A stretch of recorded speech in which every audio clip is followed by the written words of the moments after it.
Quando você pensa em uma lembrança de infância, talvez a primeira bicicleta, o cheiro do café na casa da avó, ou a voz do seu pai chamando pelo seu nome, é quase automático confiar na sensação de que aquilo aconteceu exatamente como você se lembra. Mas essa confiança não encontra respaldo na neurociência. Ao longo das últimas décadas, estudos têm demonstrado que nossas memórias não são registros fiéis dos fatos, mas construções narrativas falhas, plásticas e facilmente manipuláveis. Diferente do que muitos acreditam, a memória não funciona como um HD que grava e reproduz dados sem alterações.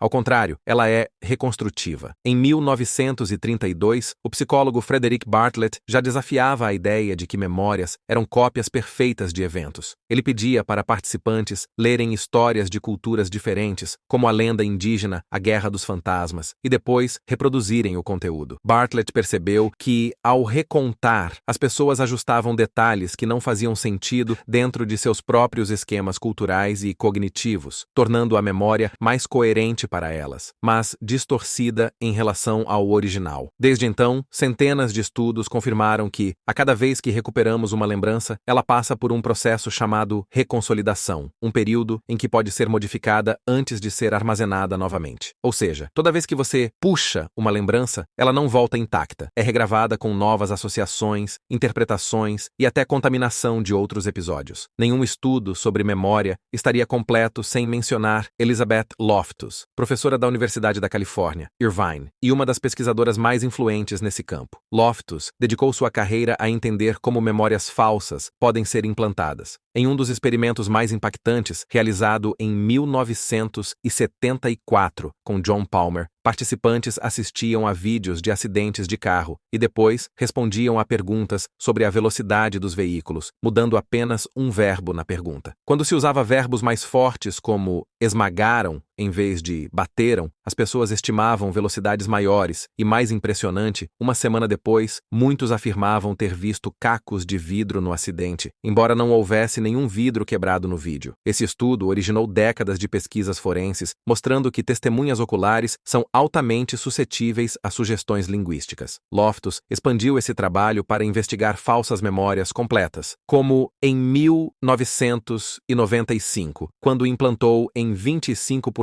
dos participantes a lembrança de terem se perdido em um shopping quando crianças, algo que nunca havia ocorrido. Bastava a combinação de sugestão repetida, contexto familiar com pessoas próximas, confirmando o evento e reconstrução imaginativa para criar uma memória inteiramente nova. Mas como essas memórias falsas surgem? Os estudos apontam 3 mecanismos principais. O primeiro é a sugestão externa, ou Misinformation Effect, onde informações recebidas após o evento contaminam a lembrança original. Isso inclui conversas com amigos, perguntas enviesadas de policiais ou psicólogos, manchetes de jornais, tudo capaz de inserir detalhes que nunca estiveram ali. O segundo mecanismo é a confusão de fonte, quando a pessoa lembra de um fato, mas confunde sua origem. É o caso de alguém que viu uma cena em um filme e acredita que aquilo aconteceu de verdade em sua vida. O terceiro mecanismo é chamado de inflacionamento por imaginação. Ao imaginar repetidamente um evento, ele ganha riqueza sensorial, sons, imagens, cheiros e, com o tempo, passa a ser armazenado como memória autobiográfica genuína. Do ponto de vista neurobiológico, a formação e recuperação de memórias dependem principalmente do hipocampo, localizado no lobo temporal medial. Ele funciona como um indexador, ligando diferentes áreas corticais onde traços de memórias são armazenados, como sons, cores, cheiros, sensações físicas. Estudos com pacientes amnésicos, como o famoso caso de HM, demonstraram que sem hipocampo funcional não é possível formar novas memórias episódicas de longo prazo. Já o córtex pré-frontal, especialmente as regiões ventromedial e dorsolateral, participa da organização, seleção e monitoramento das memórias recuperadas. Danos nessa região levam a problemas em distinguir memórias reais de imaginadas e maior propensão a confabulações, relatos inventados que a pessoa acredita serem verdadeiros. Outra região importante é a amígdala, envolvida na codificação emocional. Memórias carregadas de de emoção intensa, como traumas ou eventos marcantes, tendem a ser lembradas com mais clareza. Mas isso não significa maior fidelidade. Pesquisas sobre o 11 de setembro mostraram que as pessoas relatavam onde estavam e o que faziam naquele dia com convicção absoluta, mas ao confrontar os relatos meses depois, havia incongruências significativas. Esse efeito é conhecido como Flashbulb Memory Illusion. A sensação de clareza cristalina não se traduz em precisão factual. Esses achados geraram debates profundos no sistema jurídico. Muitos casos de condenações foram revertidos após testes de DNA demonstrarem a inocência de pessoas que haviam sido identificadas por testemunhas confiantes. Também impactaram o campo da psicoterapia, principalmente nos anos 80 e 90, quando terapeutas usavam hipnose e técnicas regressivas para recuperar supostos abusos infantis que, em muitos casos, se mostraram memórias implantadas. Hoje, a neurociência reconhece que memórias reprimidas podem existir, mas também reconhece o alto risco de falsificação involuntária em processos terapêuticos sem evidências objetivas. Engana-se quem pensa que falsas memórias são restritas a situações extremas. Elas permeiam nosso cotidiano. Você já discutiu com alguém sobre um detalhe de um filme ou de uma conversa e teve certeza absoluta de que estava certo, apenas para descobrir depois que estava errado? Isso ocorre porque nossas memórias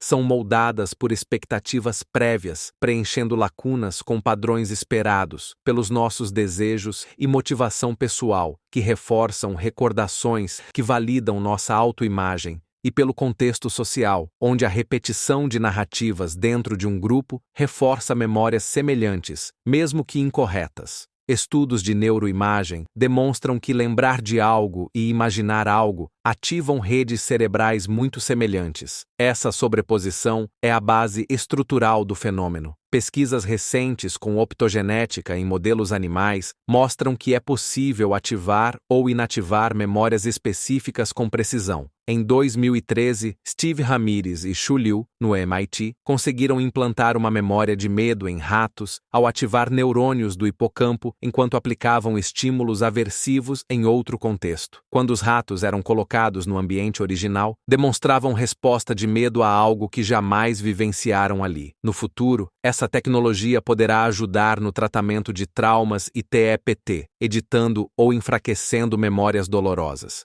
Mas levanta questões éticas complexas. Até que ponto podemos alterar nossa história sem afetar quem somos? Confiar cegamente na própria memória é confiar em algo construído, falho e moldado pelas emoções, palavras, expectativas e sugestões alheias. O cérebro humano, nessa perspectiva, mente, não por maldade, mas porque sua função nunca foi registrar a verdade absoluta, e sim garantir nossa sobrevivência, coerência narrativa e adaptação social. Na próxima vez que você lembrar de algo antigo, talvez valha a pena se perguntar: o quanto disso é real e o quanto é apenas a história que seu cérebro quis lhe contar?